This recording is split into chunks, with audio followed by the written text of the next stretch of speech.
एक और बड़ी खबर हमने आपको भी बताई थी, अभिषेक बनर्जी के जो दाहिने हाथ माने जाते थे जहांगीर खान फाल्ता वाले, जिनके ऊपर आरोप था इन्होंने वहां पर लोगों को डराया धमकाया मारा जब पोलिंग हुई उस दिन, और उसके बाद जब लोग बाहर निकल के आए और आरोप लगाए खुल करके, जब पहली बार उन्होंने अपनी आवाज दी, लोग बताया क्या होता है यहाँ पे, तो फिर वहां बाईपोल हुआ और बाईपोल से पहले इसने अपनी उम्मीदवारी वापस ले ली थी। इसको बंगाल की एसटीएफ ने नेपाल के बॉर्डर से गिरफ्तार किया है। खुद को पुष्पा कह रहा था यह आदमी जहांगीर खान, बहुत दिनों से फरार था और बताया जा रहा है कि ये देश छोड़कर नेपाल भागने की फिराक में था, लेकिन इससे पहले कि ऐसा कर पाते एसटीएफ ने उसको पकड़ लिया। जहांगीर खान फाल्ता से टीएमसी का उम्मीदवार था, बाकायदा डायलॉग मारा था, झुकेगा नहीं, झुकेगा नहीं। जब पुलिस वालों ने जाकर आईपीएस अफसर ने कहा था कि धमकाने की कोशिश मत करना, कह रहे झुका नहीं, वो ऐसे करके भागा भी बिना झुके। जी सर।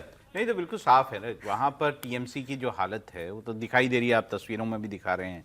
मैंने आपको उनके जो काउंसलर्स हैं उनकी बात भी अभी बताई, तो टीएमसी पूरी तरह से वहाँ पे बिखरी हुई पार्टी या बिखरा हुआ दल दिखाई दे रहा है कि उसका अस्तित्व जो है पूरी तरह से खतरे में है। और यही जहांगीर खान, ये तो आपको पता है कि आपने खुद ही बताया, फाल्ता में जब बाई इलेक्शन हुआ या जो दोबारा इलेक्शन हुआ तो उसमें रीपोल, माफ कीजिएगा, जो रीपोल हुआ उसमें जिस तरह से उसने अपनी उम्मीदवारी वापस ले ली, तो उससे उसका डर साफ दिखाई दे रहा था कि भाई उसको पता है कि लोग जो हैं उसके साथ क्या हरकतें करेंगे या लोग जो है उनके क्या करेंगे। सर एक बड़ी खबर आ रही है, बता दूं मैं आपको, शुभेंदु अधिकारी की गाड़ियां निकलती हुई हमने आपको दिखाई थी, वो भूपेंद्र यादव के घर पहुंचे। ये प्रभारी थे भूपेंद्र यादव, चुनाव प्रभारी थे। ये शुभेंदु अधिकारी इनके घर गए और खबर है कि इनके साथ कई टीएमसी सांसद हैं। भूपेंद्र यादव के घर पर शुभेंदु अधिकारी पहुंचे और उनके साथ शायद टीएमसी के सांसद भी हैं।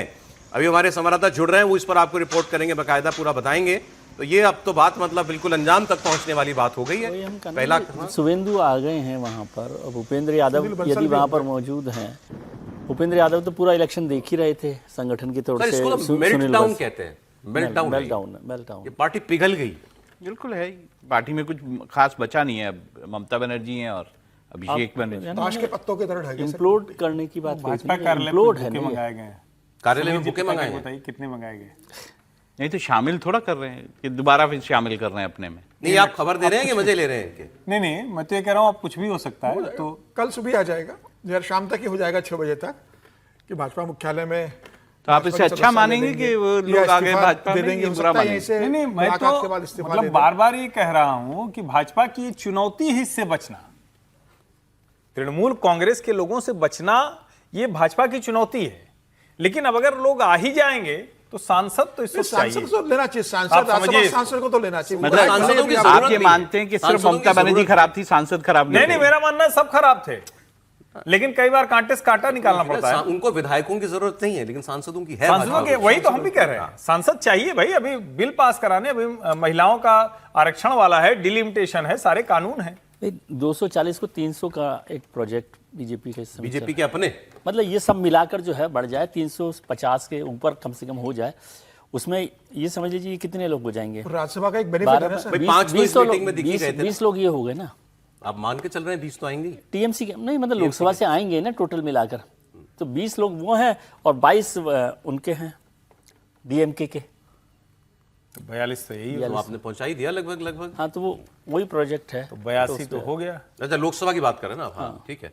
तो शोएब रजा फिर जुड़ गए हमारे साथ। शोएब, कहानी आगे बढ़ती हुई क्या खबर है, बताएं। शुभेंदु पहुंचे हैं भूपेंद्र यादव के घर, साथ में कोई टीएमसी के नेता भी हैं?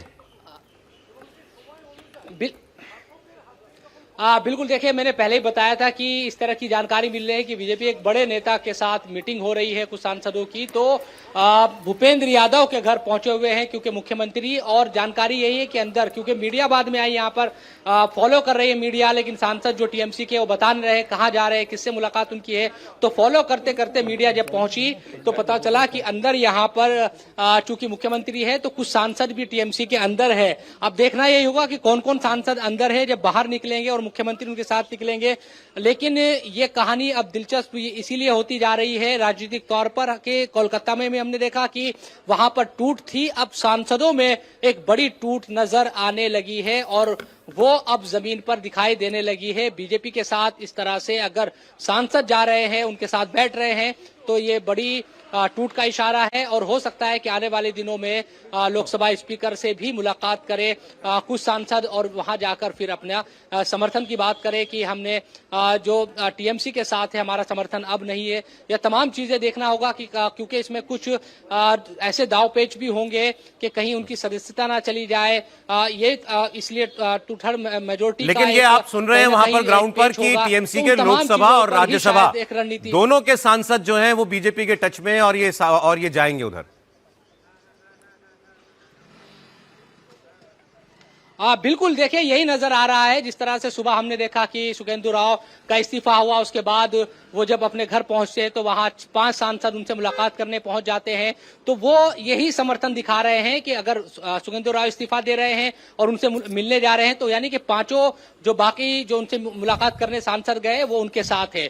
और अगर यहाँ कुछ सांसद, जिस तरह से खबरें हैं, अंदर बैठे हुए हैं मुख्यमंत्री के साथ और जो चुनाव इंचार्ज रहे हैं भूपेंद्र यादव, उनसे मुलाकात उनकी हो रही है, तो यकीनन एक बड़ी कोई आगे की रणनीति बन रही है। कैसे अगर वो ये लोग पार्टी से अलग होते हैं तो कोई ऐसा कानूनी या कोई नियम कानून किस तरह से आड़े ना आए, उन तमाम चीजों पर रणनीति शायद आगे बन रही होगी। और कितने सांसद टच में हैं, क्या आगे की चीजें हैं, उन तमाम चीजों को मैं आता हूं आपके पास, आप सिर्फ मेरे साथ जुड़े रहिएगा। एक ऋतुव्रत बैनर्जी का भी बयान है, वो भी निकाल लें, उसको भी सुना देते हैं। ऋतुव्रत बैनर्जी कह रहे थे, पहले उन्होंने कहा कि पहले तो हमारे पास मेरी बात नहीं हो पा रही थी, फिर मैंने अब जब दोबारा मैंने प्रयास, वो कह रहे थे उनके फोन से बात नहीं हो रही, सांसदों के सीधे फोन नहीं मिल रहे हैं, या तो बंद है या कुछ है, सीधे फोन से बात नहीं हो रही। उन्होंने कहा लेकिन फिर बाद में मैंने कुछ सांसदों से बात की, कुछ और लोगों के फोन से, वो अपने फोन पे नहीं आ रहे, उन्होंने फोन बंद किए हुए हैं अपने सांसदों ने। ये नहीं होना कि किसी का, मैडम का, ममता तो जी ये का बात तो वो कंफर्म कर रहे हैं कि कई सांसदों के फोन स्विच ऑफ हो गए। अब तो सर सांसदों को